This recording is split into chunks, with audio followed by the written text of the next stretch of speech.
Fenomena dari tindakan merugikan dan asusila di masyarakat ini udah jadi tantangan serius bagi pemerintah dan masyarakat Indonesia. Mulai dari kasus kriminal, kekerasan, pembunuhan, dan prostitusi, itu udah banyak terjadi di Indonesia. Tentunya hal ini menciptakan paradigma buruk di tengah masyarakat sosial karena saking maraknya hal ini terjadi. Pemerintah itu menghadapi kesulitan dalam menangani masalah ini karena beberapa faktor, kayak fasilitas keamanan yang kurang memadai, deteksi praktik-praktik amoral yang gak efektif, dan juga penanganan kasus yang belum optimal. Nah, tapi terlepas dari fenomena-fenomena itu, ada salah satu tindakan fenomena merugikan yang gue rasa ini terus menjadi perhatian, yaitu perjudian. Perjudian sendiri diartikan sebagai mempertaruhkan sejumlah uang atau harta dalam permainan yang berbasis keberuntungan. Ingat, keberuntungan. Dengan tujuan mendapatkan keuntungan yang lebih besar, misalnya kayak judi kartu, taruhan bola, dan yang lagi marak belakangan ini adalah judi online. Nah, saat ini untuk mengatasi hal ini, pemerintah Indonesia itu mengambil tindakan tegas terhadap perjudian melalui hukum yang diatur dalam pasal 303 KUHP dan juga pasal 303 bis ayat 1 KUHP yang menyatakan bahwa perjudian ini adalah tindakan yang terlarang. Tapi walaupun ada undang-undang ini, masyarakat Indonesia itu masih sering melakukan yang namanya perjudian ilegal, apalagi yang udah diakses dan kurang diawasi oleh pemerintah. Misalnya ya, lu tau sendirilah. Bahkan ya, Indonesia itu menjadi negara dengan penjudi online paling banyak di semua negara. Ini miris sih sebenarnya. Nah, karena kurangnya kontrol dari pemerintah, ini membuat perjudian tanpa pengawasan ini menjadi mudah diakses, yang mana hal ini dapat memicu masalah lain, kayak kekerasan rumah tangga, penipuan, dan juga prostitusi. Menurut laporan dari Pusat Pelaporan dan Analisis Transaksi Keuangan, atau yang disingkat dengan PPATK, transaksi di judi online itu mencapai angka yang sangat fantastis, yaitu selama tahun 2023 aja, tercatat ada 168 juta transaksi judi online di dalam negeri, yang mana dengan total perputaran uang itu mencapai 327 triliun rupiah. Dan dilansir dari koran Tempo edisi Selasa 23 April 2024, angka ini mencakup 63% dari total perputaran dana transaksi sejak 2017, yang mana hal itu mencapai 517 triliun rupiah. Dampak dari judi online ini sebenarnya nggak cuma dari sisi ekonomi, tapi dampak sosial dari fenomena ini juga sangat signifikan. Masyarakat ini biasanya melakukan deposit dengan nilai sekitar 100.000, dan ini menandakan bahwa perjudian online ini telah merambah ke berbagai lapis masyarakat, terutama yang kurang mampu secara finansial. Pemerintah Indonesia juga sudah mengambil langkah untuk menanggulangi masalah ini. Misalnya, Kementerian Komunikasi dan Informatika atau Menkominfo itu udah menutup ratusan ribu situs judi online, aplikasi, dan juga protokol internet yang terkait dengan tindakan tersebut. Bahkan, sampai Januari 2024, itu udah ada lebih dari 1,4 juta situs web dan konten judi online yang ditutup oleh pemerintah. Nah, tapi, kalau cuma mengandalkan sistem keamanan masyarakat aja ini nggak cukup efektif dalam menangani perjudian ini tuh jadi muncul pertanyaan, apakah legalisasi judi di Indonesia itu merupakan pilihan yang tepat? Karena dengan pemerintah berusaha blokir ini semua aja masih nggak efektif, terus ada nggak sih solusi lain, misalnya kayak ngasih legalitas untuk judi ini? Nah, di video kali ini, gue mau bahas, haruskah judi itu dilegalkan di Indonesia? Dan gue udah rekam semua di video kali ini, so disimak sampai habis.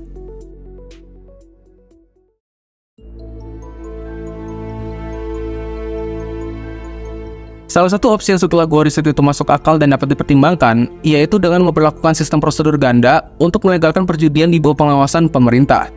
Well, apa sih prosedur standar ganda itu? Jadi prosedur standar ganda itu diartikan sebagai sistem legalitas dengan menerapkan beberapa prosedur tertentu, yang mana ini menitik beratkan pada kontrol dan akses pemerintah terhadap sesuatu yang dianggap merugikan. Ya contohnya itu mungkin yang kita lihat sekarang yaitu industri rokok.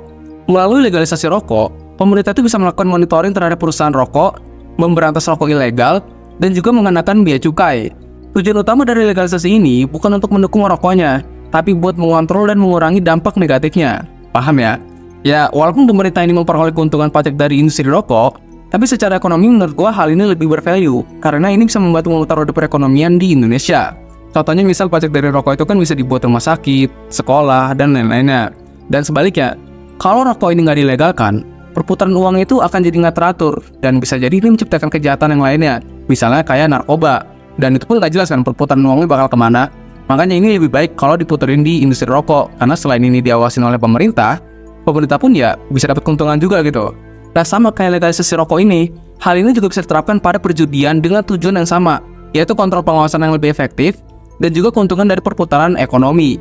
Ini karena dari riset gua, nyatanya beberapa negara kayak Amerika, Jepang, dan Korea Selatan itu udah berhasil menerapkan prosedur standar ganda ini pada perjudian, yang mana pemerintah mereka tuh mengontrol dan mengawasi aktivitas perjudian dengan regulasi yang sangat ketat.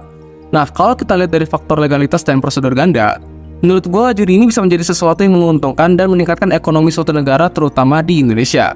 Kenapa demikian? Contohnya gini, Monaco itu jadi salah satu negara yang melegalin judi ini.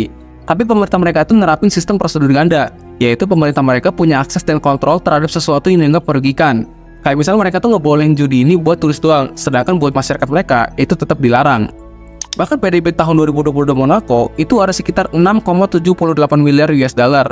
Nah, dengan angka PDB sebesar ini menjadikan Monaco sebagai salah satu negara terkaya yang ada di dunia, yang mana sebagian besar pendapatan mereka itu ya nggak lain nggak bukan dari perjudian.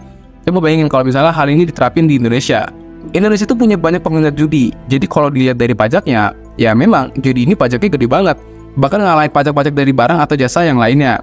Dan ini bisa jadi pertimbangan yang bagus gitu buat ngelegalin judi di Indonesia. Ya walaupun mungkin nanti ada pertimbangan yang lainnya, karena pasti kalau misalnya judi ini dilegalin di Indonesia, pasti bakal menghadapi masalah yang besar lainnya. Nah, ini kita bahas selanjutnya.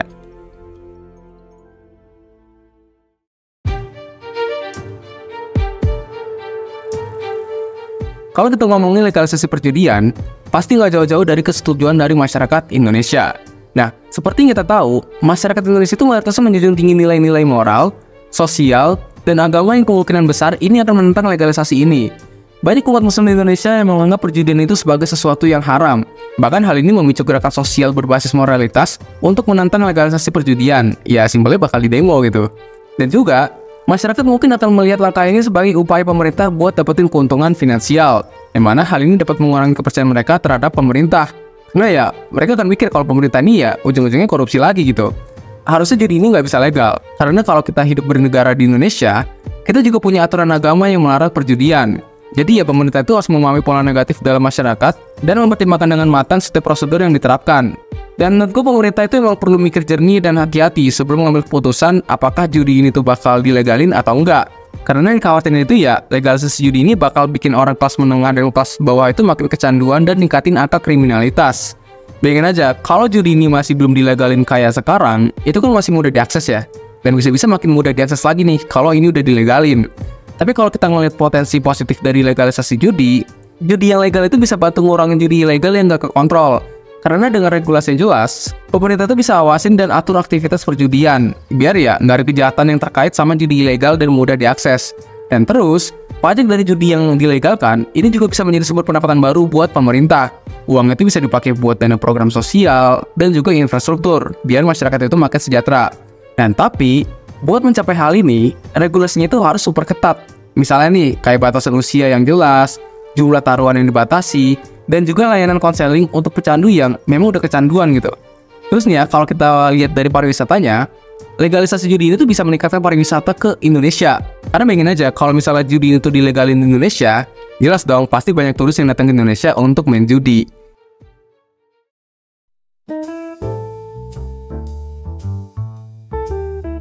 Kalau kita ngomongin legalisasi perjudian, pasti nggak jauh-jauh dari kesetujuan dari masyarakat Indonesia.